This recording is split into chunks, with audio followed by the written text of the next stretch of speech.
catch up. They can catch it up online afterwards. Three quick points. First point is the presidential debate last night indicates clearly that Catherine Connolly can win the presidency. By far the strongest performer in the debate, and the kind of issues in the debate being very much the ones that we want to focus on: the housing crisis and disastrous record of Fianna Fáil and Fine Gael, the question of neutrality and the attempt by this government to dismantle what is left of it by in particular getting rid of the triple lock, and the issue of Gaza and the need not just for words on Gaza but for action. And I think Catherine's clarity on these issues really shone through. What also came across was Jim Gavin's enthusiasm for dismantling what is left of our neutrality, setting himself up really as the pro-war, anti-neutrality candidate, suggesting that the German government, for example, has no choice but to spend money on arms rather than spending money on people's welfare, and enthusiastically embracing the idea of getting rid of the triple lock. I thought that Heather Humphreys very much played the role of a government minister in the debate, a government minister on the defensive, defending government policies. That's the truth. That's her record.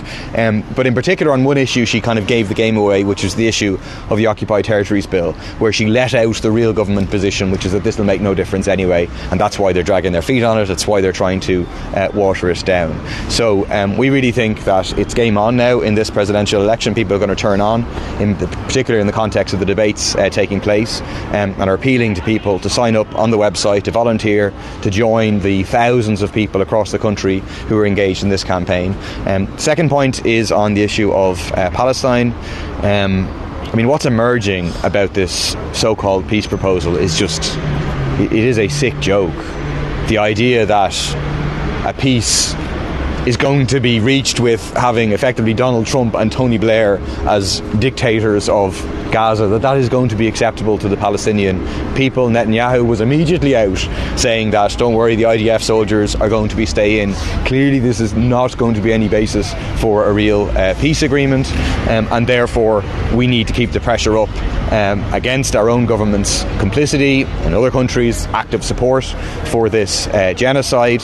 And there's a national protest this Saturday, 12:30 at the Garden of Remembrance. I think it'll be absolutely huge. We had a public meeting in Dublin South West last night, over 100 people at this meeting, the biggest meeting we've organised in a very, very long time, speaking to how people are extremely energised and activated on the issue of Gaza. And obviously at the forefront of that at the moment, the very kind of vanguard of the global movement, is the flotilla, which is a matter of days away from reaching Gaza or being illegally intercepted, being attacked by Israel, being kidnapped. We welcome the fact that there's going to be a joint motion debated today, which opposes the violent acts of Israel against the flotilla. But again, more than words are needed. In my engagement in Leaders' Questions last week with Pascal Donoghue, he made the point about how powerful words are and so on. But everyone who's been watching knows that all the words in the world haven't stopped Israel pursuing this horrendous genocide for almost 2 years now. And the action that I was looking for last week, I'll be looking for again, it's very, very minimal compared to the sending of naval ships and so on, is simply to send a legal observer on the legal observer boat, and not to attempt to enter Gaza, but to simply be there as a witness of what will transpire. The third point, and it's really a question for the government that I really think we need clarity on. It was very welcome to see, and I was positively surprised to hear that in Gillian Sherritt's and Stephen Morrison and Gillian Sherritt's meeting yesterday with Simon Harris and the Minister for Health, that they seem to have agreement for a public inquiry into the disaster that has been the treatment of children with scoliosis and spina bifida.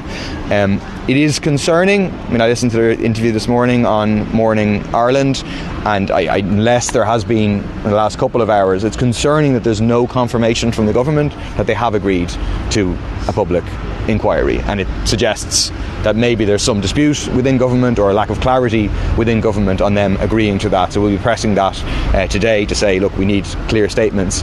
certainly that was the impression they had coming out of that meeting. They were confident enough in that impression to go and speak to the media and say, we have this agreement. Obviously there's going to be a process to work out the details, but it is a bit concerning that the government hasn't made any public statements confirming that so far.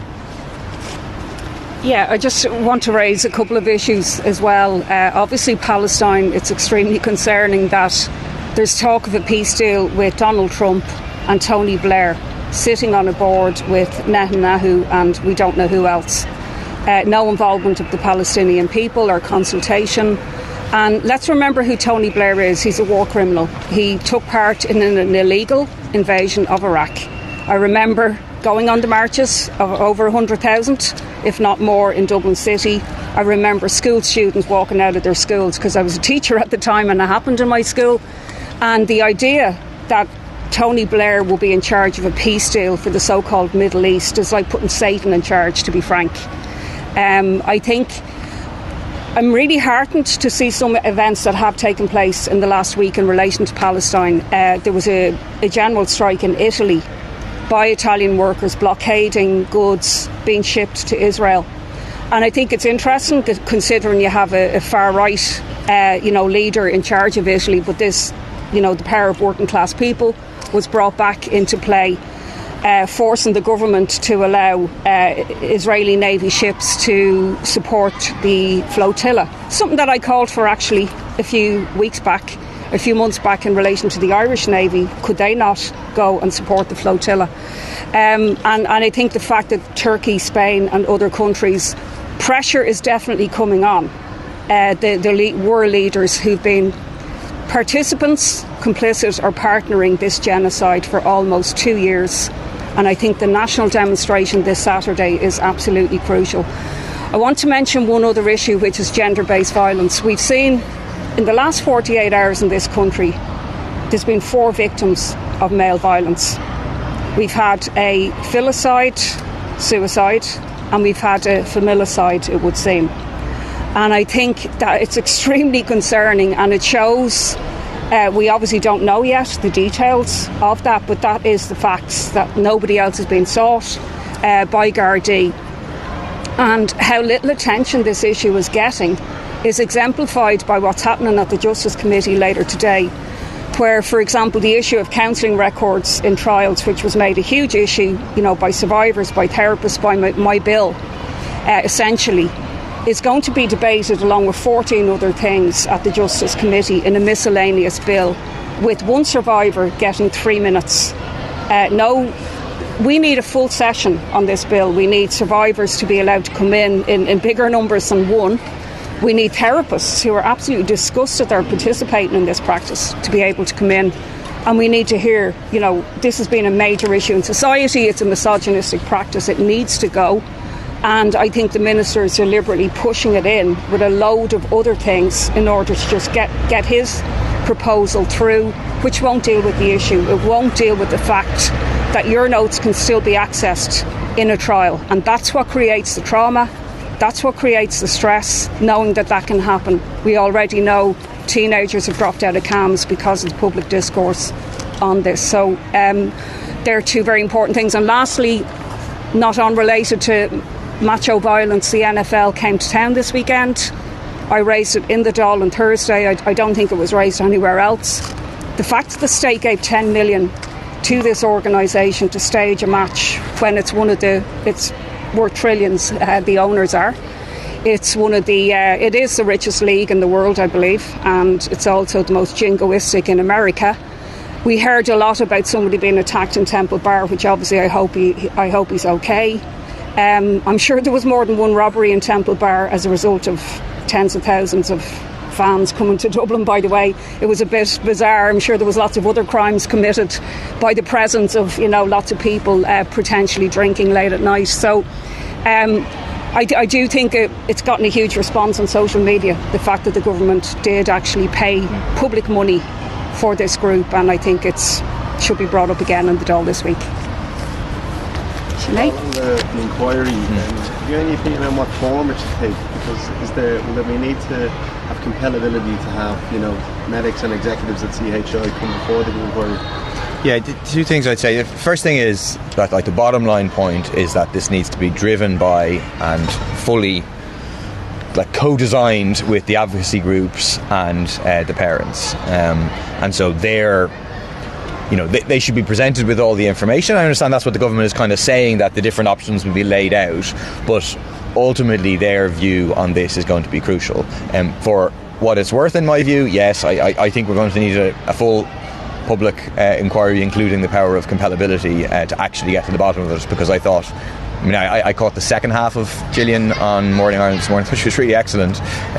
Incredible for someone who has suffered this loss and been driven into this because of this, and yet to be so kind of together. And, like, the way she put it was very good, is that, you know, you've had a number of different examinations of different aspects, but it's like looking at individual pieces of the jigsaw as opposed to the jigsaw together as a whole, and I thought that was accurate, and that's what we need to have. Just on the use of counselling records as evidence in criminal trials, what sort of impact is that having on therapists having to participate in disclosure of these records? Yeah, at 1 o'clock actually we're going to have a standout outside, because there are therapists coming to support the one survivor who is given evidence at the committee today.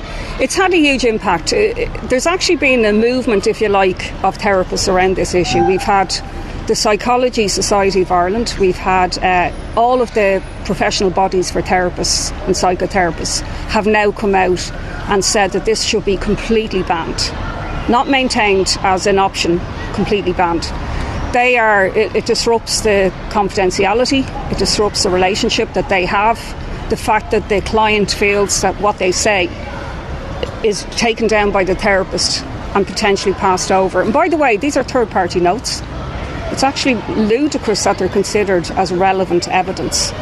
You know, hearsay is not normally evidence, so they're not written by the person themselves, and obviously the evidence in therapy, you can change your perspective over many times in therapy, so it's been very damaging, and they don't want to participate in it, and the Minister needs to listen, not just rush something through that suits him. He's literally taking something out. He's not doing any major change, and this has been identified by so many survivors and therapists as very damaging to their relationship.